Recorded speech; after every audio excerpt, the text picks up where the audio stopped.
90%. بورديم هو الذي سيتولى مهمة التنفيذ، والحكم عزرين أنس يأمر باحترام المسافة القانونية أمام صعود هذا المعتبر من لاعبي مولودية وهران في الخطوط الخلفية للنادي الرياضي القسنطيني. بوحلفاية أعطى التعليمات اللازمة. بورديم يتقدم، يضرب كرة، يا سلام!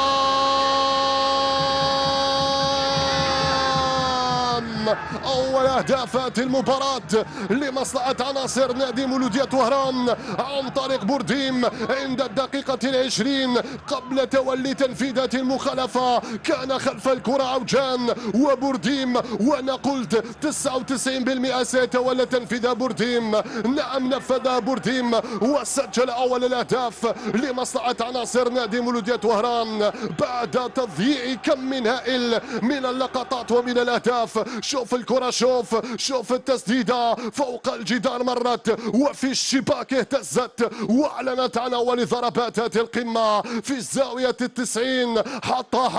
حط بورديم واعلن عن تقدم نادي مولودية وهران على حساب النادي الرياضي القسنطيني. يا سلام يا سلام يا سلام يا سلام، هكذا يحلى الكلام مع نادي مولودية وهران امام العملاق النادي الرياضي القسنطيني. فعل بورديم وسجل أول أهدافات القمة. يا سلام على أهدافك يا بورديم، يا سلام على مخالفاتك يا بورديم. يعرف إبراهيم ديب أن الخطأ هو خطأ العناصر بعد تضييع كم هائل من الكرات ومن المحاولات، ولم تستثمر عناصر النادي الرياضي القسنطيني بعد تضييعها. مزقت الشباك يا بورديم، لم تسجل فقط هدف، إنما مزقت شباك بوحلفاية